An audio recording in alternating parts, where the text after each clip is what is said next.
tindakan atau langkah apa yang kira-kira nanti Ibu lakukan bila mana melihat situasi seperti itu, Bu?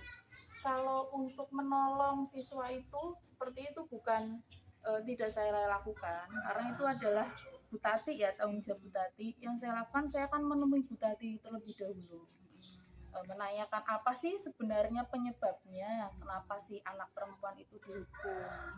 Kemudian coba berkonsultasi dengan Bu Tati juga, sebenarnya itu bagaimana yang baik begitu.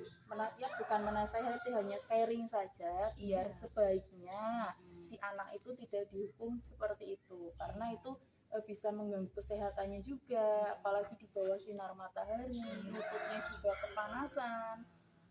Dikhawatirkan lagi kalau orang tuanya tahu, pasti kan si anak itu kan pasti setelah pulang kan melaporkan kejadian itu, nanti justru berlarut-larut untuk permasalahannya.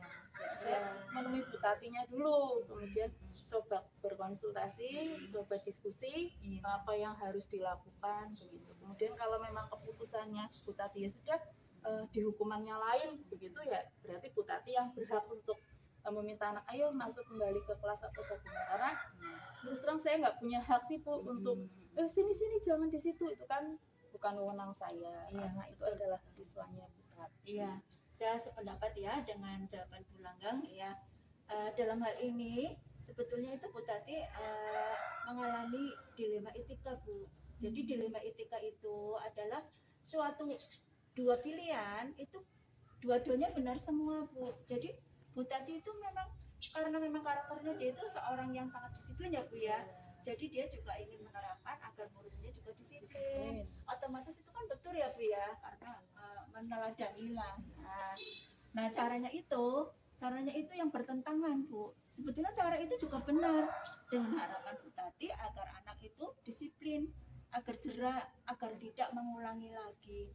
Hanya caranya saja itu yang bertentangan, kurang tepat, Jadi sama dengan pendapatnya Ibu yang sampaikan tadi, itu saya juga sependapat seperti itu ya, Bu ya. Nah, selain itu ya, apalagi di zaman sekarang ya, Bu ya, itu sebetulnya itu sudah pelanggaran ya. Kalau dilihat dari uji itu sudah merupakan pelanggaran. Jadi Bu Tati itu sudah melanggar hak asasi manusia kalau itu terhadap anak ya, Bu ya. Itu kan sekarang itu kita lihatnya dengan zaman sekarang, apa-apa itu ada peraturan dan ada dasarnya. Nah, itu kalau orang tua sampai tahu bisa juga nanti Bu Tati dituntut. Itu sangat apalagi peraturan sekolah sekarang itu pun tidak sama, Bu, dengan zamannya dahulu, zamannya penjajahan Jepang atau Belanda ya, Bu ya. Sekarang itu di sekolah peraturan itu tidak ada hukuman fisik. Nah, jadi dalam dilema etika yang disampaikan, yang dihadapi sama Bu Tati, itu sebetulnya itu hanya caranya saja yang kurang tepat ya, Bu ya. Nah, dalam paradigmanya itu merupakan jangka pendek lawan jangka panjang. Itu maksudnya apa ya? Dimana tindakan untuk mengingatkan Bu Tati tersebut berdampak pada keberlangsungan lembaga pendidikan dari sekarang sampai keadaan setelahnya. Dalam arti, jadi Bu Tati bertindak atau mengambil langkah seperti itu nanti jangka panjangnya itu kena dampaknya, Bu. Jadi tidak hanya pada jangka pendeknya saja. Nah, seperti tadi yang Ibu sampaikan tadi ya. Nah, bisa mungkin nanti orang tua melapor ya, tidak terima. Nah, akhirnya nanti kena imbasnya ke sekolah. Iya, karena apa? Sebetulnya keputusan-keputusan yang ada di sekolah itu memang harus dicermati, Bu. Jadi dalam mengambil keputusan itu tidak langsung ambil, tapi harus sesuai dengan alur-alurnya ya, dengan harapan apa? Agar sekolah itu tidak dinilai tidak baik di mata masyarakat. Jadi ya kita langsung sebagai pemimpin ya, Bu ya, untuk anak, pemimpin untuk kita semua ya, saling belajar lah ya, Bu ya. Jadi seperti itu. Nah, sedangkan dari prinsip yang diambil oleh Bu Tati ini merupakan prinsip berpikir berbasis peraturan atau rule based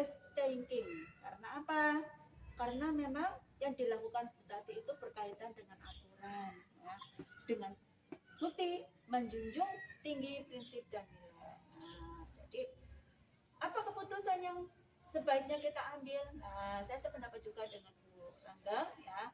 Jadi keputusan yang diambil dari beberapa rangkaian tadi, sebaiknya kita mendekati dengan Bu Tati, kita mengajak diskusi secara baik-baik agar tidak menyinggung perasaannya, dan kita berikan pencerahan Bu Tati agar Bu Tati itu bisa menerapkan apa yang patut diterapkan di sekolahan dan menghilangkan apa yang kiranya tidak layak diterapkan pada sekolah, apalagi terhadap murid, karena masih anak-anak ya Bu ya. Jadi jangan menyamakan. Bu Tati kan sudah dewasa, jadi kan bisa disiplin sebesar itu, sedangkan anak kan itu masih didikan kita ya Bu ya. Jadi ya sebaiknya ya sepintar-pintarnya kita lah mendekati Bu Tati, mengajak diskusi secara baik-baik agar tidak terulang lagi peristiwa yang terjadi seperti itu. Dengan harapan